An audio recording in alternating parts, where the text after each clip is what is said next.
اللہ کے فضل اور اس کے کرم سے 26 روزے ہمارے مکمل ہوئے اور ابھی ہم 27ویں تراویح اور قیام اللیل سے فارغ ہوئے ہیں۔ دعا ہے کہ اللہ تعالیٰ ہمارے روزوں کو اور قیام اللیل کو قبول فرما اور بقیہ راتیں اور بقیہ دن ہمیں اللہ کی عبادت میں گزارنے کی توفیق عطا فرما، آمین۔ میرے بھائیوں، جو 27واں پارہ تراویح پڑھا گیا اس کی کچھ چنندہ اور منتخب آیات کی تشریح میں بیان کرتے ہوئے آگے بڑھوں گا۔ اللہ نے کہا اعوذ باللہ من الشیطان الرجیم بسم اللہ الرحمن الرحیم والسماء بنیناها بأید وإنا لموسعون، اور آسمان کو ہم نے بنایا اپنے ہاتھوں سے، وإنا لموسعون، اور اس کو ہم ہی پھیلا رہے ہیں، والأرض فرشناها، اور ہم نے بچھایا زمین کو، فنعم الماہدون، کیا ہی بہترین وہ فرش بنی ہوئی ہے رہنے والوں کے لیے۔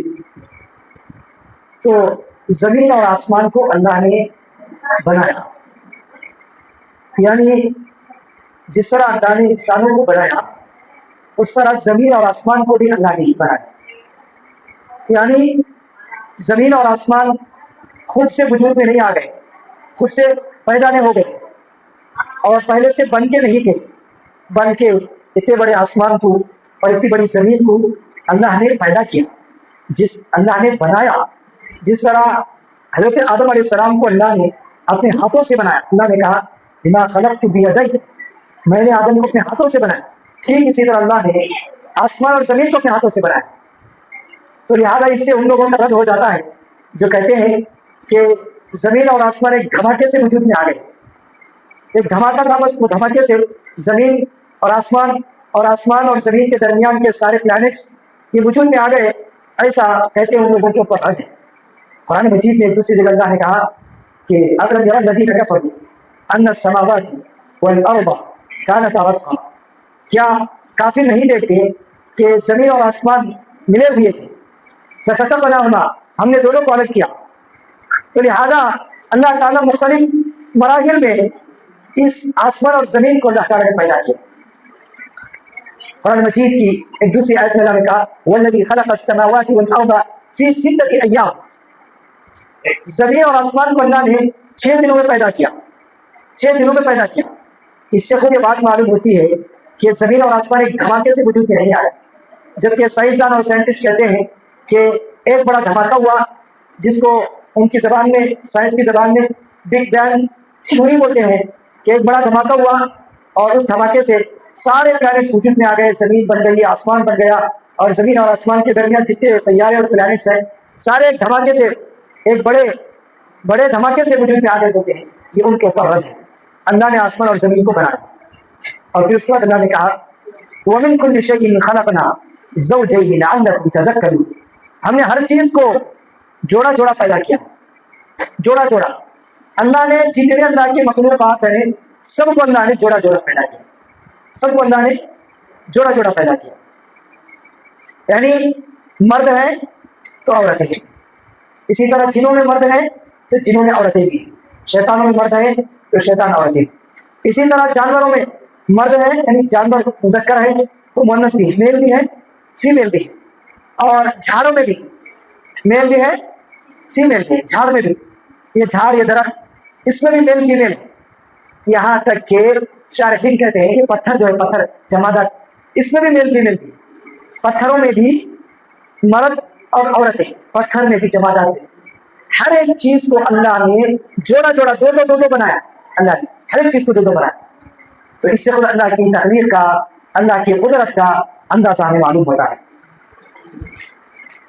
اس کے بعد اللہ نے کہا کہ وَمَا خَلَقْتُ الْجِنَّ وَالْإِنسَ إِلَّا لِيَعْبُدُونِ، ہم نے جنوں اور انسانوں کو اللہ کی عبادت کے لیے پیدا کیا۔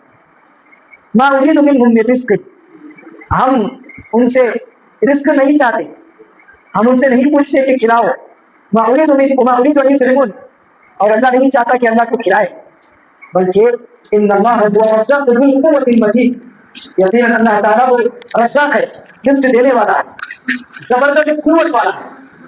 تو ہمیں اللہ کی عبادت کرنی ہے، اللہ ہمارے لیے یہی چاہتا ہے کہ ہم اللہ کی عبادت کریں. اللہ یہ نہیں چاہتا کہ اللہ کو رزق دیا جائے, اللہ کو کھلایا اور پلایا جائے. اللہ کو پیسوں کی, اللہ کو رزق کی, اللہ کو کھانے کی بالکل بھی ضرورت نہیں ہے. اللہ کھلاتا ہے, اور وہ یطعم ولا یطعم, اللہ کھلاتا ہے, اس کو کوئی بھی نہیں کھلا سکتا. اور اللہ تعالیٰ رزق دیتا ہے, وہ رزاق ہے. تو لہذا اللہ ہمارے سے عبادت چاہتا ہے کہ ہم اللہ کی عبادت کریں. باقی رزق کا معاملہ یہ اللہ کے اوپر ہے. رزق کے بارے میں ہمیں فکر مند ہو کر, ٹینشن لے کر عبادت سے غافل ہو جائیں, اور رزق کمانے میں اور کھانے کی تلاش میں اپنی زندگی پوری طرح اس میں قربان کر دیں اور اللہ کی عبادت کو بھول جائے, تو یہ مطلب نہیں. رزق کی ذمہ داری اللہ کے اوپر ہے. اللہ نے کہا وما من دابة في الأرض إلا على الله رزقها, زمین پر جتنے چوپائے ہیں ساروں کا رزق اللہ کے ذمہ ہے, ساروں کو کھلانا اللہ کے ذمہ ہے. تو لہٰذا جب کھلانے کی ذمہ داری اللہ کے ذمہ میں ہے تو پھر ہمیں اس کے بارے میں اتنا زیادہ فکر مند ہونے کی ضرورت نہیں ہے. جو مقدر میں ہے وہ مل کے رہے گا, اور جو مقدر میں نہیں ہے لاکھ کوششیں کرنے کے باوجود بھی وہ نہیں ملے گا. ہمارے آخری دانہ کھانے تک ہمارے کو موت نہیں آتی. آخری دانہ کھا کر اللہ کا پورا رزق جو مقدر میں لکھا ہوا ہے وہ کھا کر ہمیں مرے گی. تو لہٰذا اس پر ہمیں اللہ کے اوپر ہمیں یقین ہونا چاہیے. اس کے بعد اللہ نے کہا سورہ طور میں کہ ام لہم الہ, اللہ نے کہا کہ ام یقولون تقول بل لا یؤمنون فلیأتوا بحدیث مثلہ ان کانوا صادقین. اللہ کے نبی صلی اللہ علیہ وسلم جب آپ کے اوپر وحی نازل ہوتی, قرآن کی آیتیں, آپ جا کے مشرکین اور کافروں کے پاس یہ قرآن کی آیتیں پڑھ کر سناتے تو وہ ایمان نہیں لاتے. ایمان نہیں لاتے, بولتے کہ یہ محض اپنی باتیں ہیں, یہ ایک شاعری کے جیسے کلام ہے, بس اپنی طرف سے باتیں کر رہا ہے. جبکہ اللہ تعالیٰ نے کہا اگر یہ باتیں ہیں, اگر انسان اپنے طرف سے گڑھ لیے اور محمد بھی اپنی طرف سے اگر باتیں گڑھ لیے ہیں تو پھر فلیأتوا بحدیث مثلہ, تم بھی اسی طرح کلام لے کر آ جاؤ. اگر تم سچے ہو اپنے دعوے میں تو پھر اب تم بھی ایسا کلام لے کر آ جاؤ.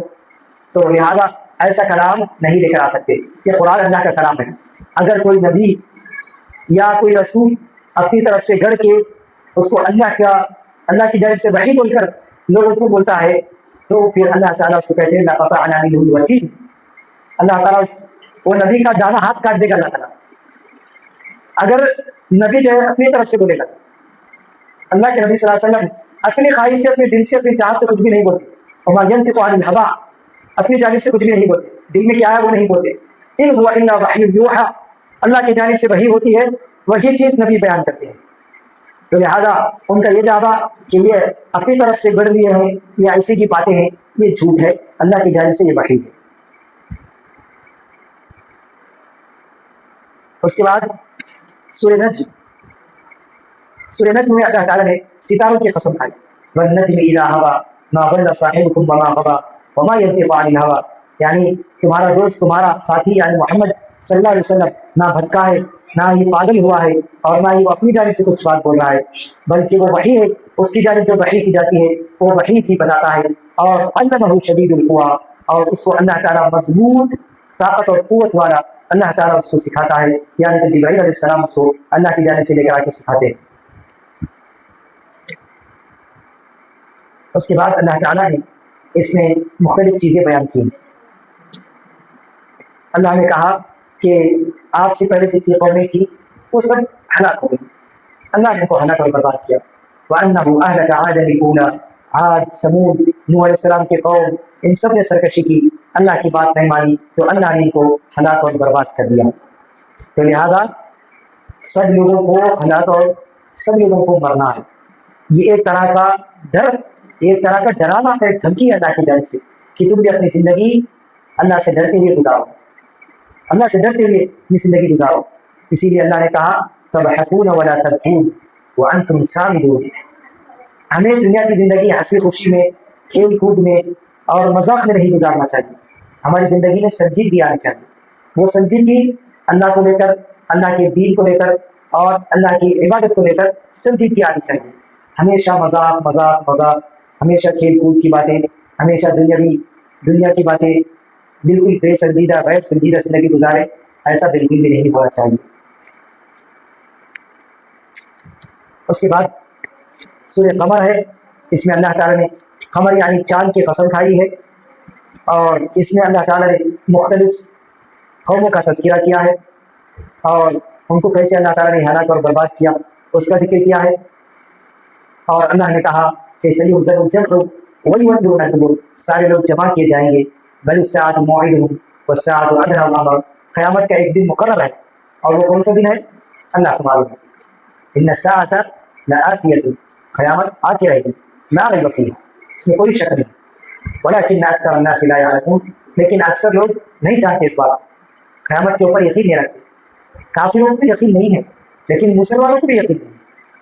کافر تو نہیں مانتے، کافر بولتے وما الحیات الدنیا نموت ونحیا وما یہلکنا الا الدہر، یہ دنیا کی زندگی کھیل کود ہے، بس ہم مرتے جیتے پھر مرتے پھر جیتے ہوتا ہے، باقی کچھ بھی نہیں۔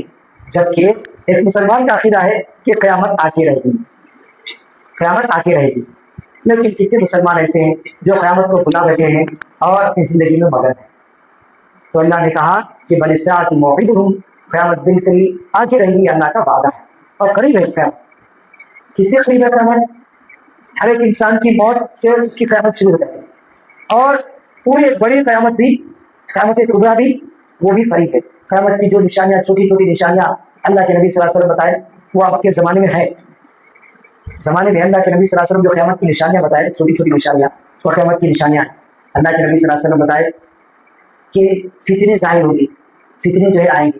آج ہم دیکھتے ہیں صبح شام فتنے، کتنے کے ایسے فتنے ہیں جو ظاہر ہو رہے ہیں، جیسے مثال کے طور پر دین کا فتنہ، دین میں کئی فتنے، کوئی ایک آدمی آ کے نبوت کا دعویٰ کرتا ہے، میں رسول ہوں بولتا ہے، جیسے شکیل بن حنیف نام ایک آدمی نبوت کا دعویٰ کیا بہار کا، تو اس کے فتنے میں لوگ پڑ گئے، اس کی اتباع کرنے لگے۔ اسی طرح کوئی آدمی جو ہے اللہ کے نبی صلی اللہ علیہ وسلم اس کو خواب میں دکھے، خواب میں دیکھ کر یہ کام کرو بولے، تو یہ فتنے۔ اور اسی طرح ارتداد کا فتنہ، مسلمان خاص طور پر نوجوان دین کو چھوڑ کر، اسلام کو چھوڑ کر بھاگ جا رہے ہیں، اسلام کو چھوڑ کر غیر دین میں چلے جا رہے ہیں، ہندو بن جا رہے ہیں، کرسچن بن جا رہے ہیں۔ اسی طرح محبت کا فتنہ، محبت میں، لو میں، عشق میں پڑھ کر جو ہے اپنے دین سے ہاتھ دھو بیٹھ رہے ہیں۔ اسی طرح جو ہے مال کا فتنہ، اٹھے بیٹھے مال کمانا، کچھ بھی خیال نہیں کر رہے کہ آیاتی من الحلال ام من الحرام، کہ اللہ کے نبی نے کہا قیامت کے قریب ایسا زمانہ آئے گا لا یبالی، آدمی پرواہ نہیں کرے گا مال کیسا کما رہا ہوگا، حلال کما رہا حرام کما رہا، پرواہ نہیں کرے گا، بس مال ہونا اس کو۔ تو یہ مال کا فتنہ۔ اسی طرح ایسے بہت سے فتنے، بہت سے فتنوں میں جو ہے آج دنیا گھری ہوئی ہے۔ اللہ کے نبی صلی اللہ علیہ وسلم نے کہا قیامت کے دن جو ہے لوگ عبادتیں کم، دنیا کمانے میں زیادہ پڑ جائیں گے، اور علم اٹھا لیا جائے گا، صحیح علم کی اتباع نہیں کریں گے، لوگوں میں جو زنا عام ہو جائے گا، شراب عام ہو جائے گا، اور جو حرام چیزیں ہیں وہ حرام چیزوں کو لوگ دوسرے نام دے کر اس کو حلال کر لیں گے۔ اب دیکھو لوگوں کو ہر نشہ آور چیز حرام ہے، نشے میں ڈالنے والی ہر ایک چیز حرام ہے، چاہے وہ شراب ہو، بیڑی سگریٹ ہو، تمباکو کھینی ہو، گٹکا ہو، یا اسی طرح ڈرگس ہو، کوکینس ہو، اور جتنے بھی نشے کی چیزیں، ساری چیزیں حرام۔ لیکن کیا کرتے ہیں، شراب کو، صرف شراب کو حرام سمجھے، باقی دوسری نشے کی چیزوں کو حلال سمجھے، جیسے بیڑی سگریٹ، اس کو عام سمجھے۔ کتنے بوڑھے، کتنے نوجوان ایسے ہیں، بوڑھے بیڑیاں پیتے، نوجوان سگریٹ پیتے، اور نوجوان منہ میں گٹکا، کھینی، پان پرک یہ سب ڈال کے کھاتے چباتے، کہاں بولتے وہاں تھوک لے کو منہ میں، ایک دم اس کو فیشن سمجھ گئے، جبکہ یہ حرام بھی ہے اور انسان کی باڈی کے لیے نقصان بھی ہے، تو لہٰذا اس کو حلال کر لیں۔ تو قیامت کی نشانی حرام چیزوں کو نام دے کر حلال کر لیں۔ ٹھیک اسی طرح سود کو دیکھو، سود حرام ہے، بیاج حرام ہے، لیکن اس کو مختلف نامہ دے کر کیا کر رہے ہیں، حلال کر رہے ہیں۔ جیسے پدپو نام دے رہا ہے، پورے عورت پدپو میں فرق ہے، حرام چیز کو حلال سمجھ، ٹھیک ہے۔ اسی طرح حرام سود کا نام انٹرسٹ دے کر حلال کر دیا، اسی طرح اس کا نام لون دے کر حلال کر دیا، home loan, gold loan, house loan, property loan, tax, education loan, bank loan, vehicle loan, تو یہ سب لون بول کر نام بچا لے کر حلال کر لیے۔ جبکہ یہ حرام چیز ہے. سر کتنے لوگ جو ہے یہ حرام کام میں حرام سود میں پڑیں گے. لوگ سے کون بچا ہوا ہے؟ گاڑی لینا تو کنٹا کو لے, گھر بنانا تو سننا رکھو پیسے لے پاتے, سننا جو ہے رکھنا وہ بھی لوگ پردو میں اور رکھا پڑ کے لوگ ہر جگہ جو ہے سود میں پڑے گی. حرام چیز کو حلال کرنے قیامت کی نشان. بہرحال تو یہ قیامت کی نشانیاں ہیں. اس کے بعد اللہ نے سورہ رحمان بیان کیا. سورہ رحمان میں اللہ نے مختلف اللہ کی نعمتوں کا تذکرہ کر کے اللہ نے انسان کو مخاطب کر کے کہا کہ اللہ کی کتنی نعمتیں ایسی ہیں جن کو تم جھٹلاتے ہو. بہت سی نعمتیں. اللہ نے جنت کا تذکرہ کیا کہ جنت کی کون سی نعمتیں جنتیوں کو ملے گی, لیکن لوگ جو ہے اللہ کی نعمتوں کو جھٹلا رہے ہیں. اس کے بعد سورہ واقعہ ہے. واقعہ قیامت کا ایک نام ہے. قیامت کا ایک نام یعنی واقع ہونے والی چیز. واقع ہونے والی چیز جب واقع ہو جائے گی تو اس کو جھٹلانے والا کوئی بھی نہیں رہے گا. اس صورت میں بھی اللہ نے جنتیوں اور جہنمیوں کا تذکرہ کیا اور اللہ نے انسان کو مخاطب کر کے مختلف چیزیں بتائی. جیسے اللہ نے کہا کہ افرأیتم ما تمنون, کیا تم نہیں دیکھتے کہ تم اللہ تعالیٰ نے تمہارے منی کے اسپم کے حقیر نطفے سے اللہ نے تم کو پیدا کیا. ہم نے تم کو پیدا کیا. کیا تم اپنے آپ کو پیدا کر لے سکتے؟ نہیں پیدا کر سکتے. ہم نے تم کو پیدا کیا. جس طرح ہم نے تم کو پہلی مرتبہ پیدا کیا, تمہارے مرنے کے بعد دوبارہ پھر پیدا کریں گے. تم کچھ بھی نہیں تھے, اللہ نے تم کو پیدا کیا. اب تو تم مر کے تمہاری ہڈی بوٹی ہو جائے گی, سب گل سک جائے گا, سب مٹی ہو جائے گا. اللہ تعالیٰ پھر اس مٹی میں سے تمہاری خاک کو اٹھائے گا اور اس سے اللہ تعالیٰ کو پیدا کرے گا. اس کے بعد اللہ نے کہا افرأیتم ما تحرثون, کیا تم نہیں دیکھتے جو تم کھیتی باڑی کرتے ہو اس کی طرف نہیں دیکھتے؟ انتم تزرعونه ام نحن الزارعون, کیا تم تمہارے پاس سے طاقت اور قدرت ہے کہ تم جھاڑوں کو فصلوں کو ایسے ہی اگا سکتے ہیں؟ اللہ کا کچھ بھی اگر اس میں آمد دخل نہ ہو تو اپنی طرف سے جھاڑوں کو اگا سکتے ہیں. جب تم بیج ڈالتے ہو, وہ بیج کو پانی دیتے ہو تو اس میں سے جھاڑ کو زمین کو پھاڑ کے جھاڑ کا نکلنا, درخت کا نکلنا, پودوں کا نکلنا یہ اللہ کے ہاتھ میں ہے. ہم دیکھتے ہیں کہ فصلیں برباد ہو جاتی ہیں, اس میں دانے ڈالے, بیج بوئے, پانی بھی دیے, لیکن جھاڑ نہیں ہو, پودا نہیں آیا, فصل برباد ہو گئی. کیوں؟ یہ اللہ کے ہاتھ میں, اللہ کی قدرت ہے. اللہ جب چاہے جس کو چاہے جہاں چاہے فصل اگائے. تو لہٰذا ہمارے ہاتھ میں کچھ بھی نہیں. اگر ہمارے ہاتھ میں ہوتا تو جب بھی ہم بیج بوتے, جب بھی ہم پانی دیتے وہ بیج کو, تو ہر بوئی جانے والی بیج سے پودا اگنا, لیکن پودا نہیں ہوتا. تو لہٰذا پودے اگانے میں بھی اللہ تعالیٰ کی قدرت ہے. اس کے بعد اللہ نے کہا افرأیتم الماء الذی تشربون, تم نہیں دیکھتے جو پانی تم پیتے ہو, انتم انزلتموہ من المزن ام نحن المنزلون, کیا تم اس کو آسمان سے نازل کرتے ہو یا اللہ تعالیٰ نازل کرتا ہے؟ جو پانی ہم پیتے ہیں تو اس کو اللہ تعالیٰ آسمان سے نازل کرتا ہے. اللہ جب آسمان سے نازل کرتا ہے پانی کو تو ہم وہ پانی پینے کے لائق ہوتا ہے, ہم وہ پانی پیتے ہیں. کیا ہمارے اندر ایک طاقت و قدرت ہے انسان کے اندر کہ وہ آسمان سے بارش برسائے؟ کبھی غور کی انسان چاہ کر بھی آسمان سے بارش برسا سکتا؟ ابھی فی الحال قریب کے زمانوں میں آرٹیفیشیل رین پیدا کریں. کیا کہ زمین کو یعنی سمندر سے جو پانی اٹھ کے بخارات بن کے دھواں بن کے اوپر اٹھ جاتا ہے, تو پھر ایک طرح کے کیمیکل لے جا کے اور پلین اور ہیلی کاپٹر کے ذریعے آسمانوں پہ یعنی بادلوں کے اوپر چھوڑا جاتا. اس کی وجہ سے اوپر سے جو ہے وہ خطرات بن کے نیچے گرتے. آرٹیفیشیل رین یعنی مصنوعی پانی بارش. وہ مصنوعی بارش جو وہ بنائے, وہ مصنوعی بارش کا حال یہ ہے کہ صرف ان کے حد تک بھی وہ پانی نہیں پڑا, جہاں وہ برسا ہے ان کے حد تک بھی نہیں پڑا, اور تھوڑی دیر کے لیے برسا خالی وہ پانی, اور صرف ان کے حد تک. اور پھر وہ پانی, وہ آرٹیفیشل مصنوعی پانی اوپر سے برسانے کے لیے کروڑوں لاکھوں اربوں ڈالر خرچہ ہو گئے ان کے. لیکن اللہ تعالیٰ بغیر ایک روپیہ خرچ کرے گے آسمان سے پانی برسا ہے, اور وہ جو پانی برسا ہے وہ پانی کے خطرے بالکل الگ الگ تیرے نہیں ہے. کبھی اتنا پانی پٹاخ سے اتنا بڑا کا پانی پڑ جاتا اوپر سے, کبھی چھوٹے پانی, کبھی جو صرف پانی کے ذرات ہوا میں. جبکہ اللہ تعالیٰ جب پانی برساتا ہے, آسمان سے بارش برساتا ہے, تو چھوٹی بوندوں کی سائز دیکھ لو, سب ایک سائز کے. موٹی بوندوں کی بارش پڑے تو سب موٹی بوندے, اگر باریک بوندوں کی بارش پڑے تو سب باریک بوندے. کون سی قدرت ہے؟ اوپر سے کون تو جو ہے سائز ماپ کے ڈال رہا ہے بارش کے پانی کو.